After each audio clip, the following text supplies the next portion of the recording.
Bonjour et bienvenue dans cette édition du mercredi 15 mars 2023. Au sommaire, 8e journée de mobilisation contre la réforme des retraites. Le mouvement est-il en train de s'essouffler? Nous avons suivi les manifestations de La Roche-sur-Yon et Fontenay-le-Comte pour le savoir. Une première étoile au guide Michelin 2023 et de nouveaux clients à table. C'est le constat de la Maison des Amis qui vient d'être distinguée par le célèbre guide. Comme lui, 2 autres restaurants obtiennent leur première étoile en Vendée cette année. Enfin, une soirée itinérante et magique. Une proposition du festival Rendez-vous compte du pays de Fontenay-Vendée. Embarquer les spectateurs dans un bus pour les faire voyager d'un spectacle à l'autre.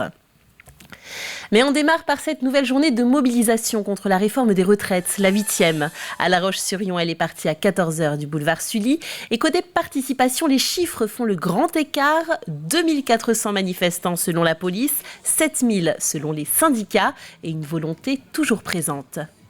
On est clairement sur une semaine décisive, une journée décisive, c'est un moment charnière. De notre côté, la mobilisation, en fait, on a l'impression qu'elle ne faiblit pas. On n'a pas de retour de cette manifestation-là à La Roche-sur-Yon, mais on a déjà des retours de Fontenay, des Sables d'Olonne, où grosso modo on reste sur des mobilisations similaires à des mobilisations précédentes. Voilà. Et pourquoi on l'a choisi? Tout simplement parce qu'il y a un timing parlementaire et on veut clairement venir mettre la pression sur les échanges parlementaires qui sont en dessous de tout.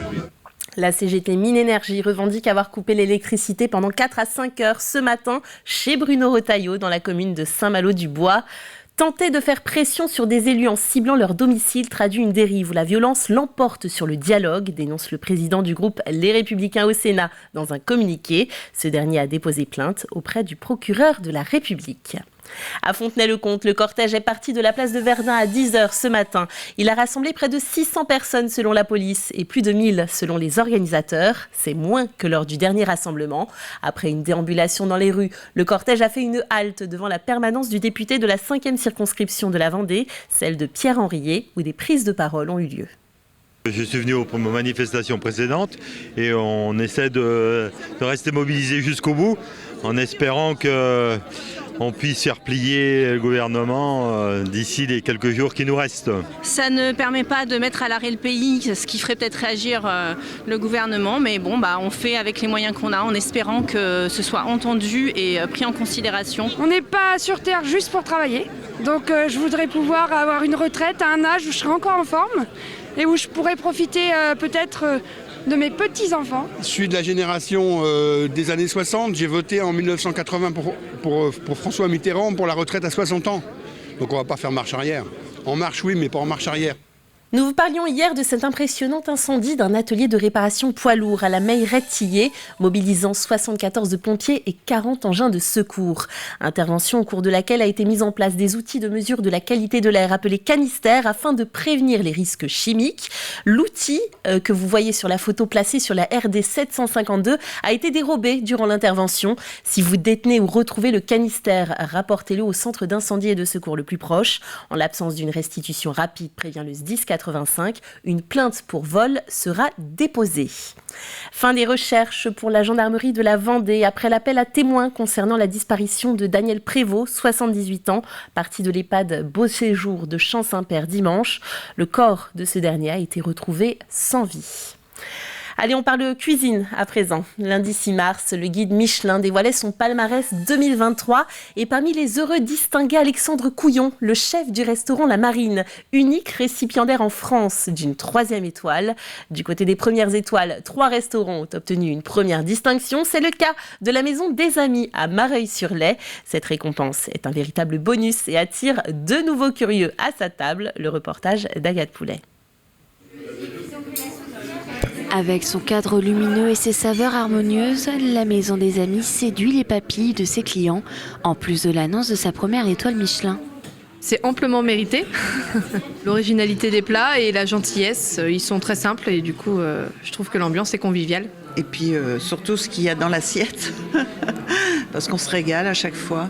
Sauf que maintenant, il y a une étoile, quoi. Donc c'est super, quoi. Il le méritait, de toute façon. C'était un restaurant que j'avais envie de découvrir et puis là, c'était l'occasion. Au-delà de l'étoile, avoir des couleurs dans l'assiette, voilà. Avec une capacité de 35 couverts, la Maison des Amis propose une cuisine de saison et de proximité à travers 2 formules, un menu déjeuner qui varie chaque semaine et un menu dégustation décliné en 4 ou 6 épisodes chaque mois. Cette première étoile est une reconnaissance du travail fait au quotidien pour ces restaurateurs qui ont ouvert il y a 4 ans. Nous, dans notre parcours, on a travaillé pour d'autres chefs étoilés et on s'était vraiment donné pour d'autres personnes. Et du coup, là, le fait d'être récompensé pour notre travail ici, on ne pensait pas que ça allait être aussi intense en termes d'émotion et de joie, quoi. Enfin, on est très heureux pour les. C'est vraiment une récompense du travail qu'on fait ici tous ensemble. Au menu du jour, tortellini ricotta jambon épinard et merlu de la criée des Sables d'Olonne accompagné de sa sauce vierge au pamplemousse. L'objectif du chef est de privilégier le goût avec une cuisine qui se veut créative et rassurante pour provoquer des souvenirs et des émotions grâce au choix des produits sélectionnés. On essaye de prendre des produits de super qualité et d'essayer de les retranscrire dans l'assiette sans les dénaturer. On veut que la passion des producteurs se retransmette dans nos assiettes. Et après, on essaye de le switcher avec des petites touches d'acidité, d'amertume pour essayer de relever le goût en fait. La Maison des Amis recevra prochainement sa plaque Michelin. L'équipe ne compte pas se reposer sur ses lauriers pour garder son étoile et continuer à faire découvrir de nouvelles saveurs. Et au total, 9 restaurants possèdent actuellement une étoile dans le département. Les secondes rencontres du tourisme vendéen étaient organisées par Vendée Expansion, l'occasion d'échanger entre les professionnels du tourisme d'affaires pour penser l'événementiel de demain. Une autre réunion en parallèle accueillait les gérants d'hôtels et les agences de voyage commercialisant des séjours en groupe, loisirs ou scolaires. Une manière de créer des rencontres et pourquoi pas des partenariats. C'est une formidable opportunité de communiquer entre nous, de nous réunir autour d'un thème qui nous touche tous, à savoir le tourisme d'affaires. On a tous notre structure, on réfléchit tous, on a nos services commerciaux, on a notre développement, je dirais, individuel. Mais le fait de se rencontrer, le fait de se réunir, en fait, fait pousser des idées et puis met en avant aussi toutes nos structures. Et puis ça crée forcément du business. Qui a été assassiné le 31 janvier 1794 au château du Parc Soubise. La propriétaire des lieux souhaite faire la lumière sur ce qui fut l'un des massacres les plus importants des guerres de Vendée sur un site privé et lance donc un appel à témoignages. 200 personnes ont été fusillées à cette date et le château incendié. La propriétaire souhaite sortir de l'oubli ces anonymes tout en fédérant la population alentour. Depuis que je suis adolescente, en fait, à chaque fois que je passe devant ce château qui est en ruine, je me dis, mais qui étaient les gens qui ont été transportés depuis plusieurs communes, à partir de Saint-Michel-Mont-Mercure, qui étaient tous ces gens qui ont été rassemblés à plus de 200 ici et qui ont été tués par la colonne infernale de 1794, du 31 janvier. Et je me dis, j'aimerais connaître leur nom, j'aimerais connaître leur histoire. Et je me suis dit que c'était bien, à l'occasion du 230e anniversaire, de commémorer ce moment et de faire une recherche approfondie du nom des gens. Et j'en appelle à témoins, puisqu'il y a très très peu d'archives en France sur les noms des gens qui ont été tués. Embarquons à présent pour l'inconnu. C'est la soirée exceptionnelle et surprenante proposée par le festival Rendez-vous Contes du pays de Fontenay-Vendée. À bord d'un bus, les spectateurs sont amenés d'un lieu à l'autre au gré des spectacles. Au départ de Saint-Michel-le-Cloud, 3 arrêts et des lieux insolites à découvrir. Le temps d'un voyage poétique où la narration vous emmène plus loin que le moyen de locomotion. Grégoire de Châtillon vous invite à attacher votre ceinture. Nous risquons de traverser des zones de turbulence libre, force 10 sur l'échelle de nos rêves, et nous aurons sans doute par moments la tête dans les étoiles. Les personnes invitées à prendre place dans le bus ignorent tout du programme de la soirée. Dans ce sac, ils vont trouver des graines de pensée positive ainsi qu'une légion de bonheur. De quoi bien commencer la soirée. Première étape, le château du Mazot, avec dans ses écuries de la permalecture.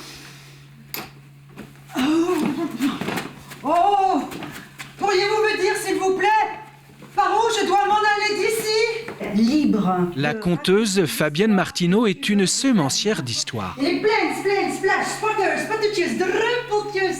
c'est un rendez-vous un peu insolite. L'idée d'aller explorer des lieux qui ne sont pas des lieux de spectacle, d'embarquer les gens qui ne savent pas du tout la destination, qui ne savent pas du tout ce qu'ils viennent voir, et de trouver des spectacles qui sont en résonance avec les lieux. Les routes surchargées. Un lieu, un spectacle et des surprises, c'est la magie de cette soirée. Franchement, dans la nuit, c'est tout à fait génial. Ces habitants, nous allons les rencontrer chez eux. Ils sont une trentaine. Ils ont des boîtes aux lettres. Alors écrivez à cet inconnu, qu'il ne le sera plus dans quelques minutes. Déposez-lui ce petit mot. Un petit coucou, comme une carte postale de souvenirs de vacances, en fait. En essayant de mettre du bonheur et de la joie. Sur place, Olivier Pifani avec leur spectacle en langue poitevine.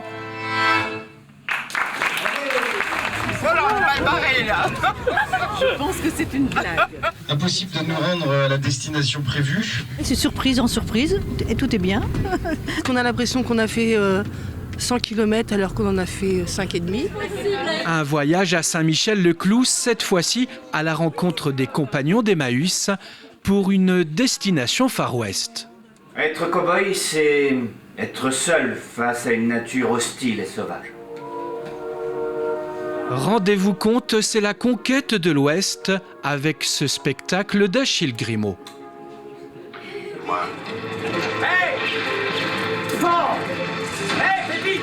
Un spectacle insolite autour du western pour clôturer cette escapade décalée à Saint-Michel-le-Cloux. Papy, il me reste encore une seule balle. J'espère seulement... Le festival se poursuit jusqu'au 18 mars. C'est la fin de cette édition. Merci de l'avoir suivi et à bientôt sur TV Vendée.